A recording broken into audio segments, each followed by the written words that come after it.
Hello guys, I am निकी और आप देख रहे हैं अपना YouTube channel IQ students point.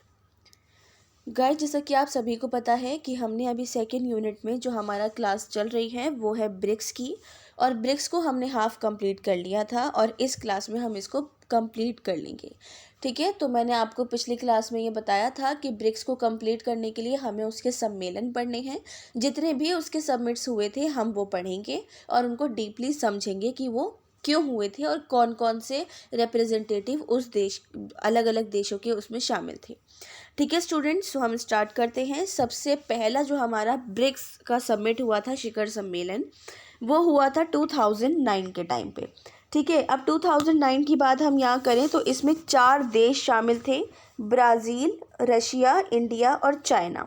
ठीक है, अब इन सब के पहले मैं आप लोगों को नाम बता देती हूँ कि इन सब के नाम में सबसे पहले हमारे, अगर हम ब्राज़ील का देखें तो ब्राज़ील देश के हमारे राष्ट्रपति थे उस टाइम पे रिप्रेजेंटेटिव, उनका नाम था लूला डा सिल्वा। दूसरे पे हमारे रशिया मतलब रूस के जो हमारे रिप्रेजेंटेटिव थे और वहाँ के राष्ट्रपति थे वो थे दिमित्री मदवेदेव। और इंडिया के जो हमारे प्राइम मिनिस्टर थे वो कौन थे, हमारे मनमोहन सिंह जी।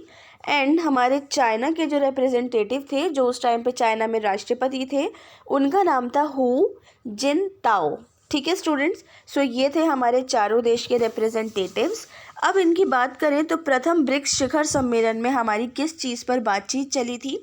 सबसे पहली चीज़ तो वो ये थी कि भाई पूरे वर्ल्ड में एक फाइनेंशियली जो प्रॉब्लम शुरू हुई है या फिर होने वाली है या फिर हो रही हैं, उन सभी को कैसे सॉल्व करना है, इस चीज़ पे बात हुई।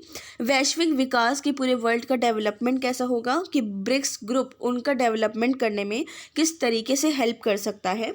तो प्रथम ब्रिक्स शिखर सम्मेलन में इस चीज़ पे बात की गई थी। ठीक है, दूसरा जो है हमारा द्वितीय ब्रिक्स शिखर सम्मेलन, इस पूरे ग्रुप का दूसरा सम्मेलन ब्रासीलिया में हुआ था और इस सम्मेलन में हमारे देश का रिप्रेजेंटेटिव दूसरी बार उस समय के तत्कालीन प्रधानमंत्री मनमोहन सिंह ही थे, उन्होंने किया था। वो बहुत सारे देशों का रिप्रेजेंटेटिव भी प्रथम सम्मेलन में आए राष्ट्रपतियों द्वारा ही किया गया था। ठीक है, तो ये साल 2010 में हुआ और इस सम्मेलन में दक्षिण अफ्रीका देश के राष्ट्रपति और फिलिस्तीन देश के विदेश मंत्री को मेहमान के रूप में बुलाया गया था। ठीक है स्टूडेंट्स, इस बात को याद रखिएगा कि सेकंड जो हमारा ब्रिक्स समिट हुआ था ये 2010 में हुआ था और उस टाइम पे इंडिया का रिप्रेजेंटेटिव हमारे प्रधानमंत्री मनमोहन सिंह जी ही थे। और इसके अंदर दक्षिण अफ्रीका के राष्ट्रपति और फिलिस्तीनी देश के विदेश मंत्री को मेहमान के रूप में बुलाया गया था। और इस साल दक्षिण अफ्रीका देश ने ब्रिक का हिस्सा बनने का फैसला लिया। तो इस सम्मेलन में ईरान देश परमाणु हथियार और जो हमारी वित्तीय संस्थाएं थी उनमें सुधार करने के लिए इन मुद्दों पर बातचीत हुई थी। ठीक है, अब क्योंकि आपने पढ़ा है ये ब्रिक नहीं है ब्रिक्स है, तो किस तरीके से ये ब्रिक से ब्रिक्स बना, हम वो चीज़ यहाँ से जानना स्टार्ट कर रहे हैं। तो दूसरा जो हमारा शिखर सम्मेलन था इसके अंदर किस चीज़ पे बातचीत हुई थी कि ईरान देश और हमारे वेपन्स वगैरह हैं उन सब का, और वित्तीय संस्थाएं जो हैं, फाइनेंशियली इंस्टीट्यूट जो हैं, उन सब में सुधार करने के लिए और उन सब चीज़ों को कैसे डेवलप करना है इन सब मुद्दों को लेकर चर्चा हुई थी।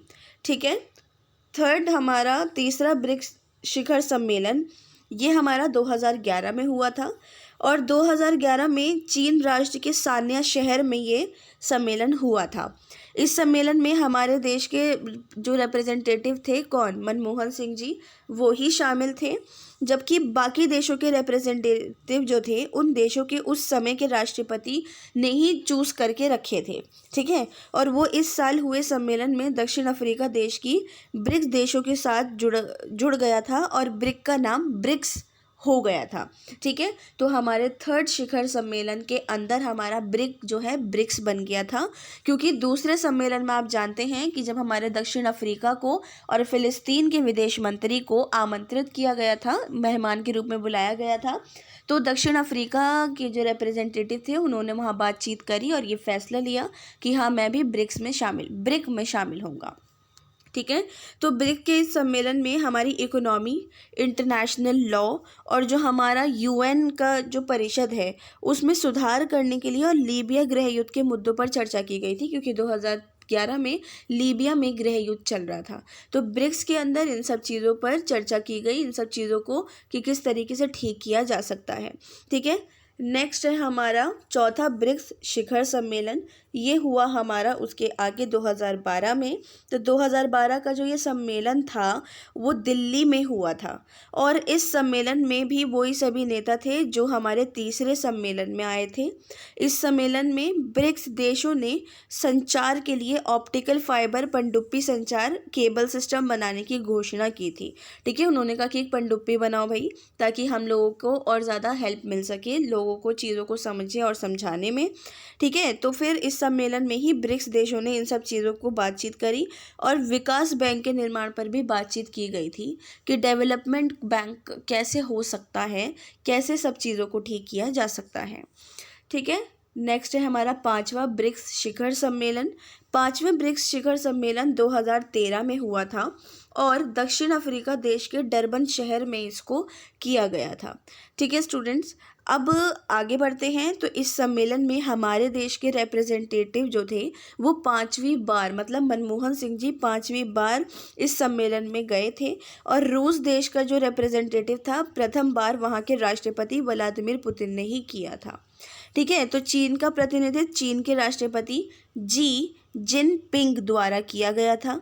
दक्षिण अफ्रीका देश का प्रतिनिधित्व वहाँ के राष्ट्रपति जैकब जुमा ने किया था और ब्राज़ील देश का जो रिप्रेजेंटेटिव है वो राष्ट्रपति दिल्मा रोसेफ ने किया था। ठीक है, तो इस सम्मेलन में विकास बैंक का निर्माण करने जैसे मुद्दों पर बातचीत हुई थी और इस बैंक को खोलने का जो मकसद था वो डेवलपिंग कंट्रीज़ और जो अंडर डेवलप हैं, कि मतलब डेवलपिंग, देखो एक होता है डेवलप, ठीक है, जो हमारी अमेरिका वगैरह, डेवलपिंग कंट्रीज़ इंडिया वगैरह जो आज़ादी उन्होंने पाई थी, और अंडर डेवलप आते हैं उनसे भी छोटे इंडिया वगैरह से जो अपना इतना डेवलपमेंट नहीं कर पाए हैं।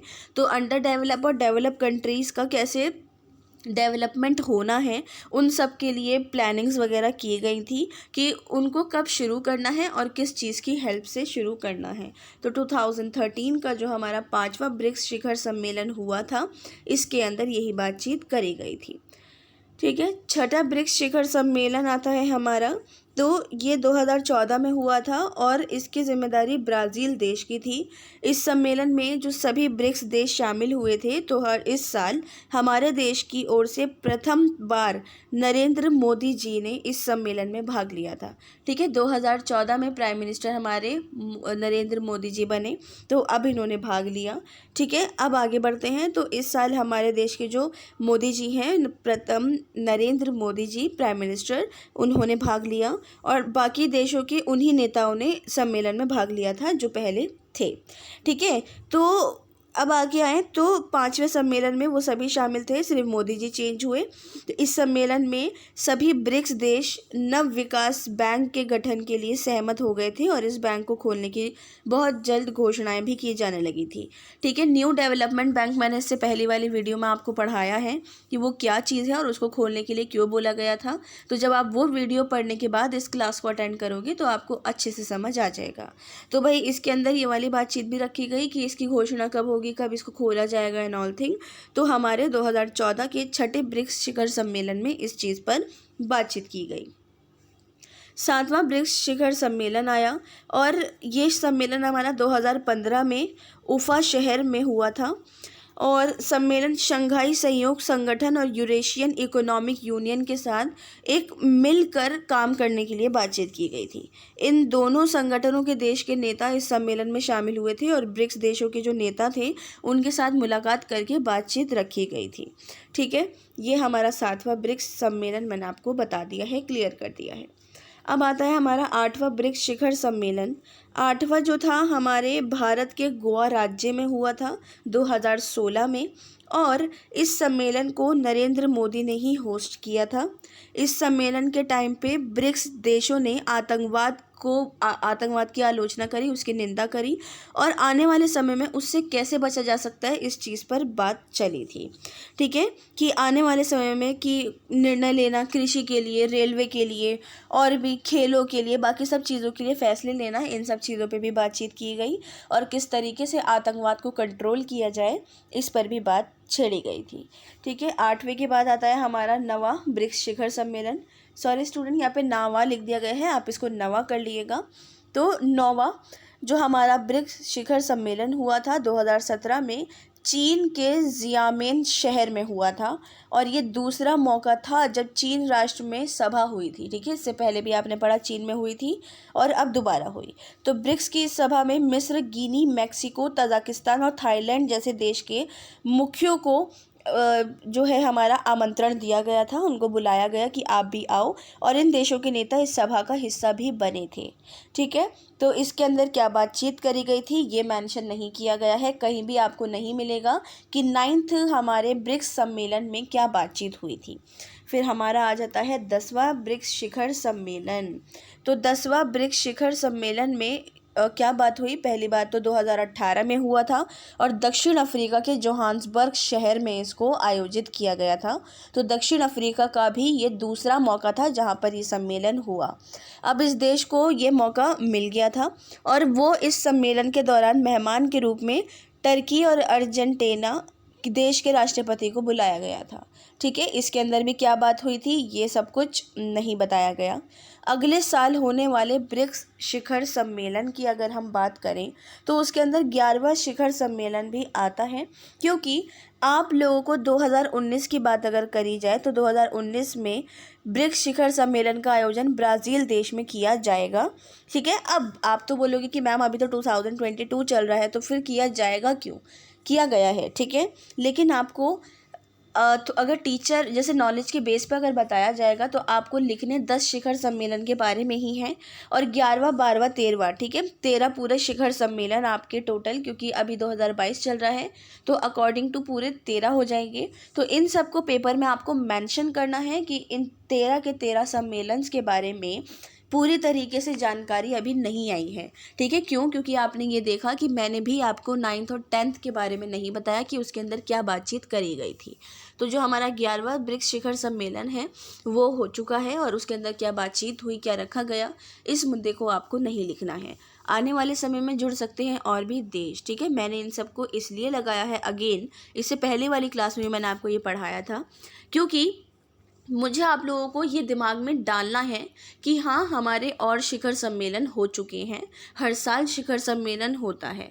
तो अगर आपका ब्रिक्स पर क्वेश्चन आता है तो आप लोगों को ये मेंशन करना है कि भाई जो आगे के शिखर सम्मेलन हैं वो यहाँ आयोजित किए गए हैं या किए जाएंगे, क्योंकि जाएंगे तो आप लिख नहीं सकते हैं, आप 2022 आ चुका है तो यहाँ किए गए हैं और इसके हिसाब से इनके मुद्दों को आप मत मेंशन करना, मत बताना कि क्या किन बात पर बातचीत हुई थी, क्योंकि 9th शिखर सम्मेलन से ही बातों को छुपा लिया गया है, मतलब नहीं बताया गया है कि उनमें क्या बातचीत रखी गई, किन मुद्दों पर बहस की गई है।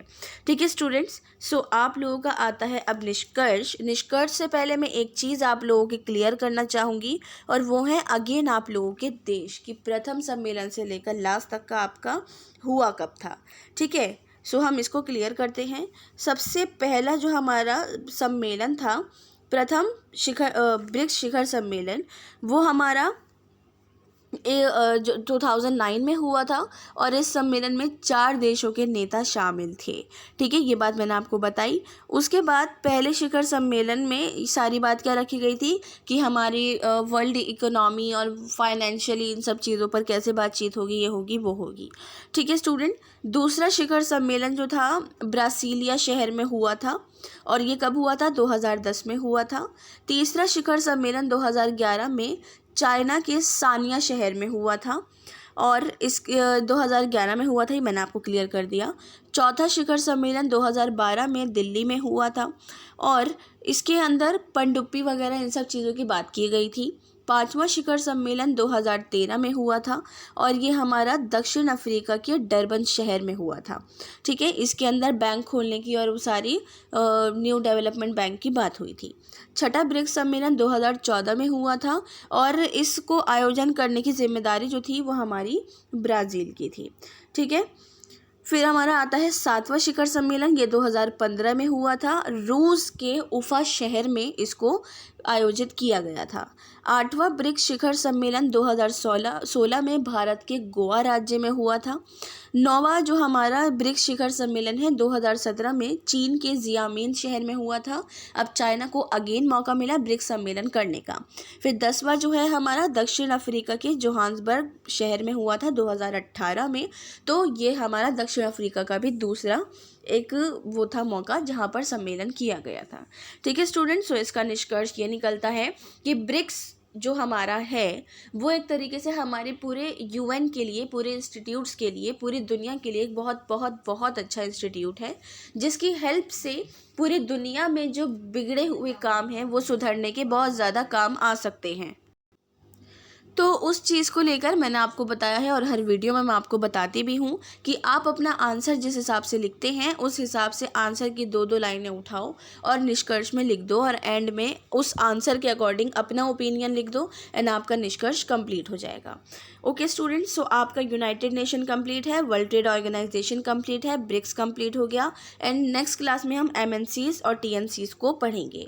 मैं कोशिश करूँगी कि MNCs एंड TNCs को एक ही वीडियो में मैं आपको समझा सकूँ, लेकिन अगर आपको डीपली समझाना है तो मुझे इनको डिवाइड करना ही पड़ रहा है। बट आपके पेपर ऑफलाइन होने हैं तो आप लोग डीपली ही समझ लो, बेटर रहेगा। तो एक वीडियो में हम MNCs को पढ़ेंगे और दूसरी वीडियो में हम TNCs को पढ़ेंगे। सो आई होप आज की वीडियो के रिगार्डिंग आपका कोई भी डाउट नहीं रहा हो। इनकेस कोई भी डाउट हो या सजेशंस हो तो आप मुझसे कमेंट बॉक्स या टेलीग्राम चैनल पे पूछ सकते हैं। So thanks for the watching and best of luck all.